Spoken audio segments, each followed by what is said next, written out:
Hello and welcome to the New Year's Eve Media7. On this special evening we're looking at the media gender gap, assuming it still exists, and asking our guests to debate and discuss the proposition that it's still a man's world in the media.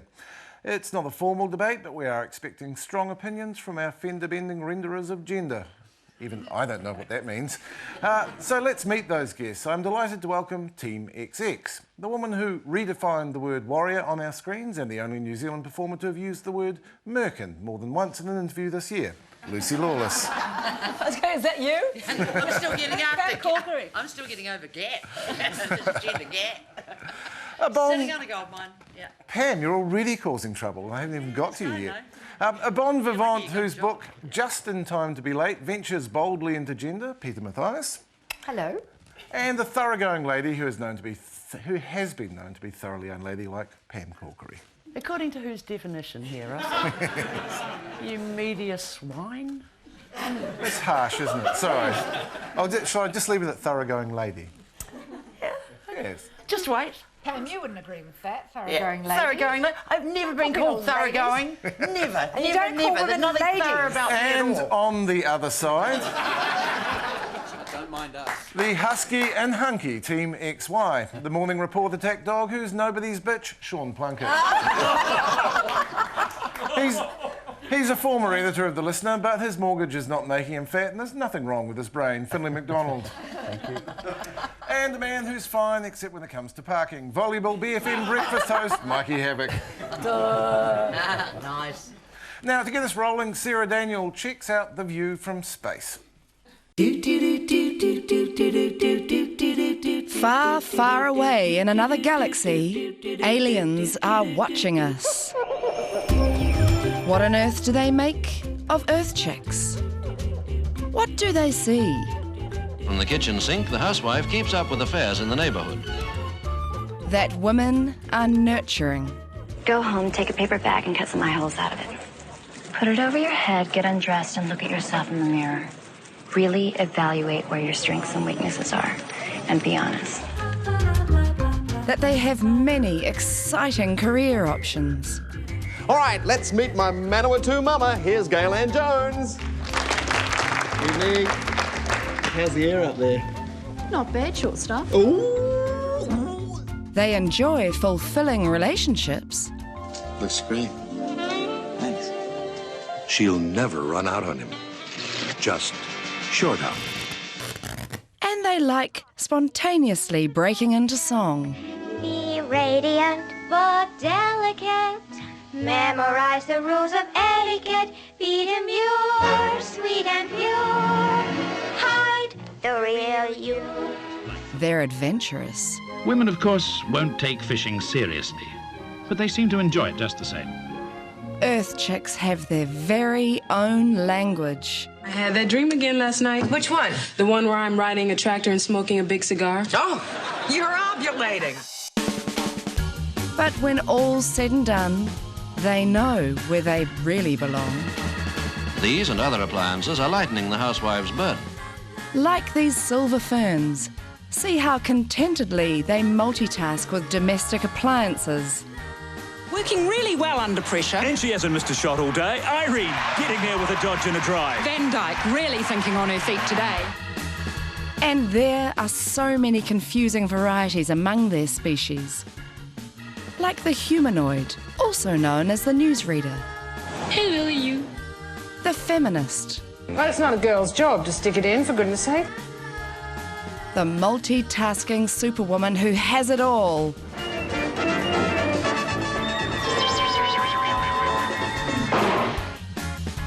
Earth chicks sure are a mystery. But aliens would do well to remember that the hand that rocks the cradle rules the universe. Well, that's pretty mind-boggling. Indeed. Well, Lucy, there was one archetype we didn't have in there, that was warrior princess. Yes. And I kind of thought that Xena as a character was different than even that we had a little bit of Wonder Woman at the end. You sort of got the impression maybe that Wonder Woman would settle down and have a baby, but Xena was never nurturing, was she? No, I think she might have liked to have been, but she just kind of missed the boat on that one. But I think she was kind of the woman that guys would be able to have a beer with, I think. Yeah, and also... she'd go fishing. She'd go fishing with you. I wouldn't, but she would. Tend to enjoy it. Yeah.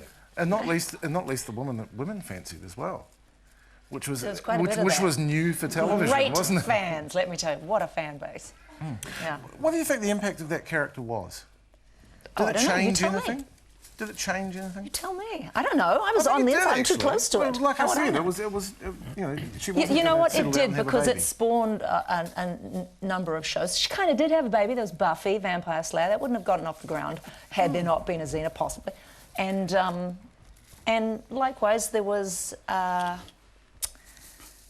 Wonder Woman before her. And really, I think she owes more to Ripley from the Alien series than any of the other female superheroes. Peter, I thought she was fabulous. Yes.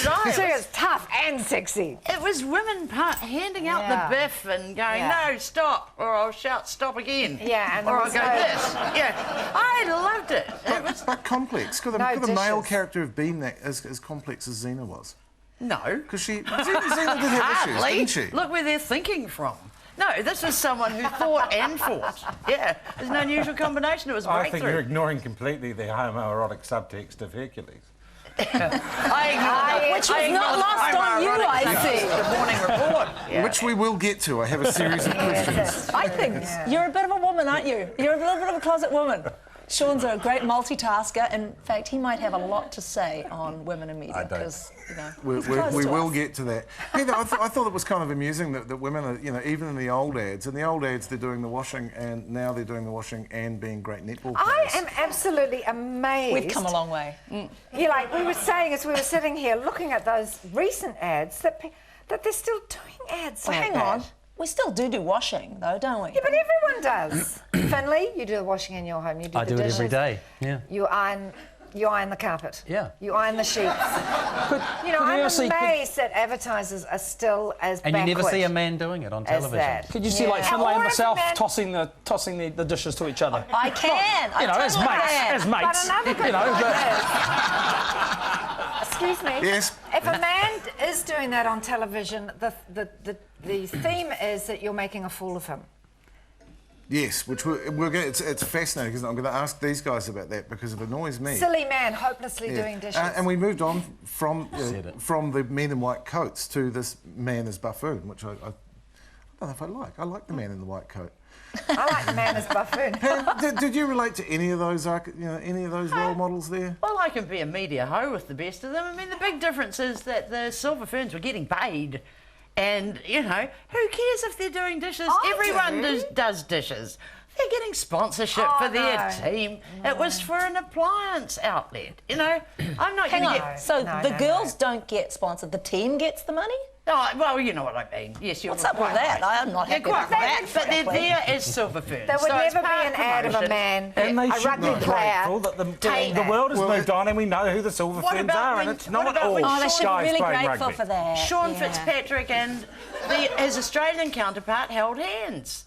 In the Bledisloe Cup, Westpac Trust mergers coming together. There's nothing wrong with that. That was a great ad. Oh no, it was that. It's the outtakes. Like yet that to kind of see. But Peter, I have to say, you're lamenting how we make men look stupid in ads, but you've written a book in which men appear to be sort of goal-obsessed Absolutely lumps not. of meat with You tunnel obviously vision. haven't read the book. Well, I read the quotes You've from it. skimmed it, right? Because men can't read. We're busy. We're goal-obsessed and have tunnel of course, vision. You're far too busy thinking and solving the problems of the world. My book has actually ended up, in spite of my natural inclination, of being very positive because of the men I interviewed, basically. I kind of wish that I had interviewed men 20 or 30 years ago instead of being involved in relationships with them where I was screaming at them and saying, you jerk, what time do you call this? In a spooky But it way, was you probably were how I interviewing. found out. Yeah, I found out a lot by just hiding myself behind a microphone and a notebook. What do you make of TV chefing now? Because you've been one. It seems to become a remarkably macho game. It's like the women have been squeezed out of that. I know, one. what is that? What is all that testosterone Men have always been competitive? chefs. No. Yeah, well, yes, they have. And I think But I think what you're saying is that it used to be that most of Delia the Smith, food shows were presented by women, and Or now gay they're being men. presented, or gay men, and now they're being presented by Hudson really and Hall, macho, weren't they? aggressive, Are swearing you telling me Hudson and Hall's kind of guys. Great, so your role model, Sean. fans.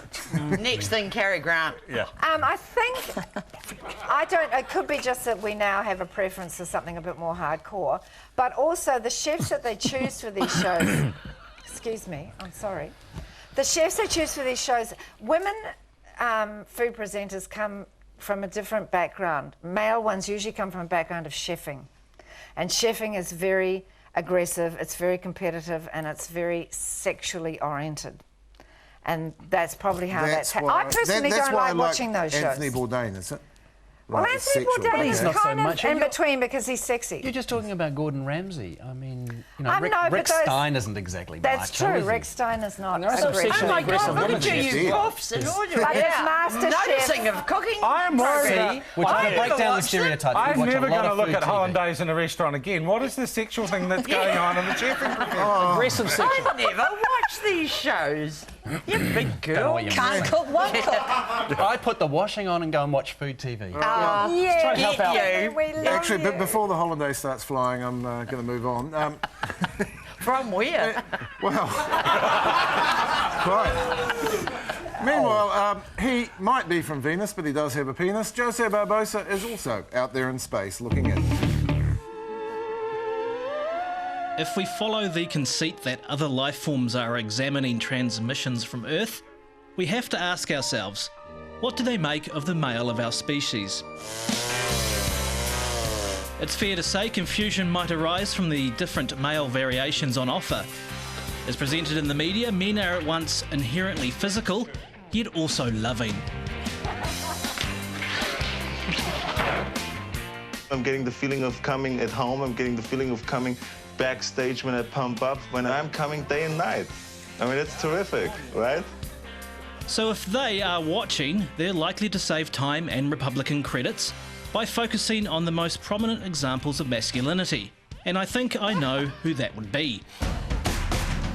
Captain Kirk, the real Captain Kirk, Nicolas Cage, and Paul Henry. Kirk represents the man as adaptable fighter. Like a quiffed panther, he strikes using a myriad of styles. The drop kick to the chest, the buttocks to the face, and my favourite, the slow motion dodge. A man of action, but also a man of love.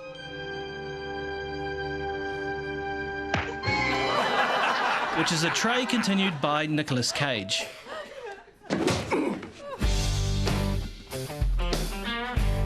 In the 2006 remake of The Wicker Man, Cage is man as unhinged nutcase. How'd it get burned? How'd it get burned? How'd it get burned? How'd it get burned? The modern man has no time for silly frivolities. Step away from the bike. Yet his emotions remain close to the surface.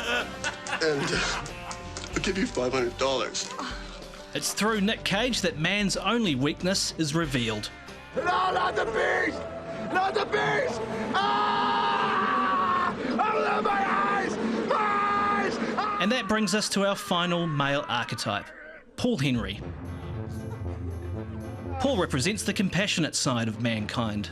20. Directly aim at homosexuals? Absolutely directly He's and... got them in his sights. Oh. There's a childlike capacity to be amused by just about anything. Unfortunately, they clean themselves with urine. The interstellar observer would learn from Paul Henry that men can't keep secrets. His mum would take him to the public toilets and go into the actual cubicle with you. And tend to ignore good advice. Shall I read these out? They're a bit iffy. Please don't. Oh, no, they say Please yes. don't, I beg you. They say yes. Please don't. This one just says moustache. The fighter, the lunatic, and the man-child. Those little green men would be nuts to invade. And the reason we're safe from alien enslavement is because it's still a man's media world. Yeah. See ya.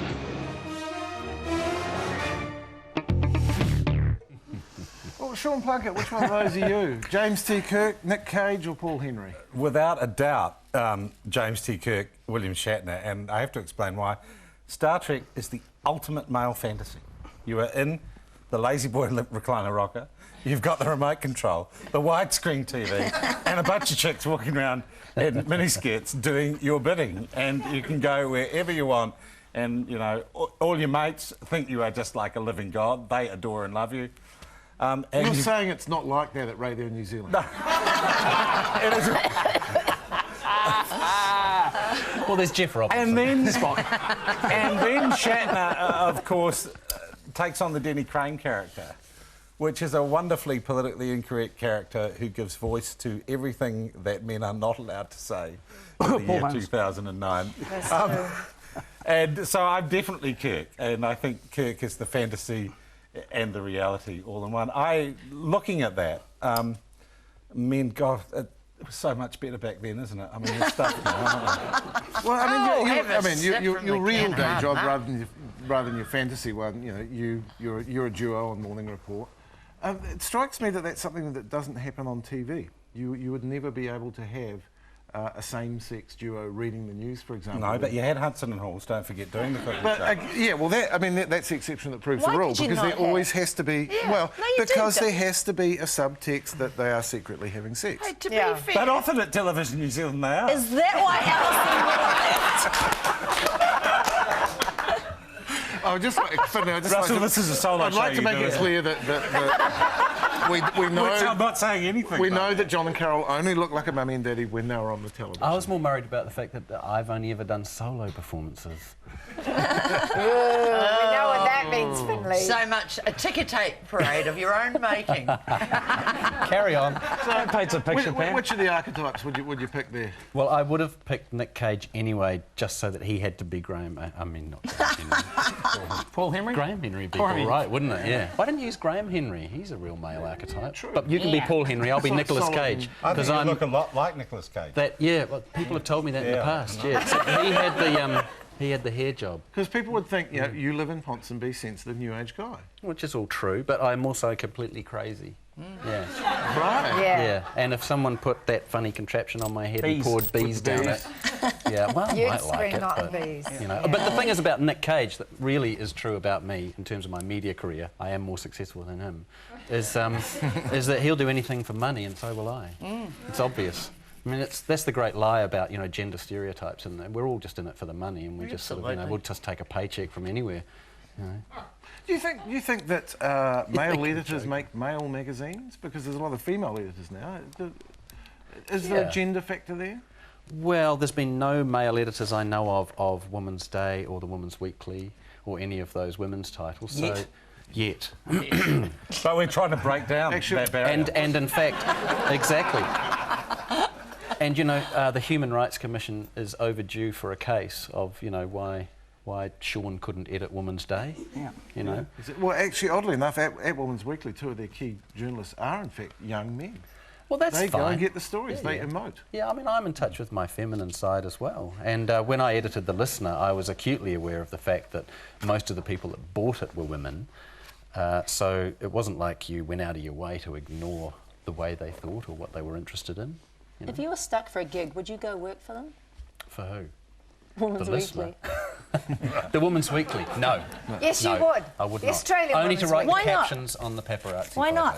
Yeah. What if the That'd be a money fun was job. good? Really fantastically good. Oh, because I just can't stand all that, don't- you know. But you just said that you would. Look at you. You just Look said at that you you guys. had No, but you and morals. Sean going, things we were allowed to do. Oh, the good old days. Do what you friggin' like. You know, I'm shocked that you're a solo act, Sean, with all due respect. I tell you what, the you worst look double bosses to I've me. ever had in my media career have been women.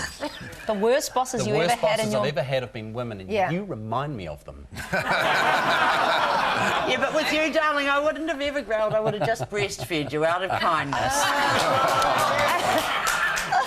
Would that be kindness, though, Pam? Oh, yeah. a wee bit of bruising. Cue Paul Henry. A wee bit of bruising. He comes, Come on, I can't get hold of That's that. interesting. So why did they make such bad bosses? They're really tough and they're really irrational. Good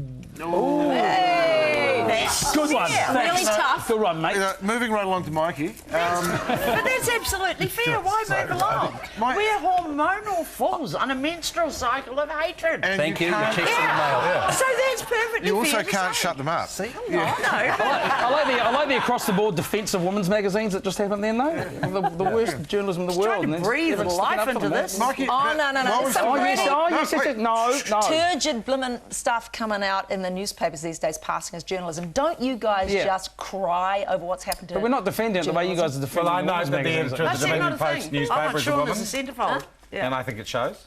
Yes. You know, but they still got the cryptic crossword and everything else for the intellect to make. But anyway, no, I'm going to get to Mikey now. Mikey, the thing that fascinates me about your media career is that you were part of one of the great screen bromances. Yes, I was too. That was when you were doing The Listener, wasn't it? Yes. You're talking about the Havoc Newsboy, obviously, my good friend Jeremy. And we were. We never really thought of that until people started coming and going, guys gay? No, just how come you hug each other all the time? And how come it turns out that we were hugging each other on the cover of The Listener when Finlay was the editor of The Listener. We're the first two straight guys to be hugging on the cover of The Listener in 30 years. How about that? Yeah. That's pretty weird, eh? Who was before you? Very good. No, we were the first. You were the first ever. Yeah. First ever straight guys to be hugging on the cover of The Listener. Did they have gay guys hugging on the cover? Well, I don't know. That's just what we found out. That's what they told us. You were basically Two then guys. just the first two guys hugging on the cover. Yeah. I was a trailblazing Right, editor. okay. Freaked a few people out, you know, you know. Do you honestly think you could have done... Could there have been that edgy bromance 10 years beforehand? Would that have worked on TV or would it have been too scary? I kind of think it was there, but in a different... I mean, look at The Club Show with Ernie Leonard and that sort of stuff. I mean, they were just drunk, I think, actually, was what they were doing. But there's... yeah, I don't know. It just didn't seem like a weird thing to be doing. And it wasn't until sort of we were doing the show and we were what we were. Like, you know, the idea that two people who are friends actually make a TV show together was quite yeah, because usually revolutionary. People actually all hate each other. You get cast, you know, and then, you know, and then, but it was easier that way, actually, to be honest. So what went wrong? What went wrong? Well, you know, Then he got married. The love split, you know. What happens? That happens, You you know. move on. What about the All Blacks? I mean, we had them for years on What the about cover Dan of The Car- Listener, what about Dan putting Carter? their heads between other men's bottoms. See, you I'm know, not I mean, we just have never said it. There's repressed homoerotic, babe. I was going to wind up now, but perhaps we should talk about men hugging on Hold TV. on, I need to because that's shake off become this Paul Henry acceptable. thing for a start. Okay. Because I might rattle on about stuff, but I'm not a cock. It's okay. Hey, he's my mate. He's my mate. And you're all... I just have to say, what were the options? Nick Cage, James T. lover, Kirk. fighter. I need to make a point, though. Lover, fighter, You can't man-child. Well, I got a mate who's a bondage and discipline mistress. Oh, and yeah. She would say you're all in one. You know, so why go to that stereotypical That's place? only the ones And who go, she's yeah. making more coin than any of us. If we were to moan about one thing, if we were to say that we've been put on the back foot, I propose to you, panel, and to audience, that it was because of this woman. Yes. And those ASB ads with that baby, that you pushing the baby, talking to the baby about now your a mortgage or man. whatever it was, and the husband or the partner sort of falling behind with the bags, and that was the first one. I remember. He thinking was at the time, whipped, wasn't he? He was pussy whipped. But what a pussy! More like it. More like There's your promo. At the time, I got maybe very confused. Yeah. And you were young. Sorry about that. I You've was done only well. young then too. Yeah, very you've done well. Anyway, we will take a break now, and when we return, we'll mix it up a little more.